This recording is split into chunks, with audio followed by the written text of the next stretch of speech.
চলে এসেছি আরও একটি নতুন মিনি ব্লগ নিয়ে। তো দেখতে পাচ্ছ এটা হচ্ছে আমরা হায়দ্রাবাদ। আর হায়দ্রাবাদে দেখো এত বৃষ্টি হয়েছে কাল রাত্রে যে কিছু বলার নেই। এত বৃষ্টিতে এত জল জমে গেছে যে বাড়ি যেতে পারছি না।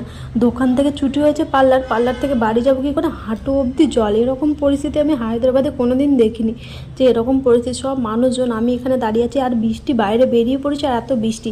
ওই দেখো দোকানে আমাদের সাথে কাজ করে, ও বাড়ি যাবে কি করে, এত বৃষ্টি আর পুরো জল জমে গেছে রাস্তায়। এমনভাবে জল জমে যে কিছু বলার নেই। আমি তো দেখো আমার বর আগে আগে হাঁটছে, ও যেহেতু বাজার যাবে আর বৃষ্টিও লাগছে সেই। আর দেখো ঘরেও চলে এসেছি বৃষ্টিতে ভিজে ভিজে। গাজর, শসা, গাজর, করলা, ভেন্ডি, বিনস, আলু, পেঁয়াজ, টমেটো, পটল আর কি নিয়ে এসছে, টমেটো, পটল এগুলোই নিয়ে এসছে আজকে বর বাজার।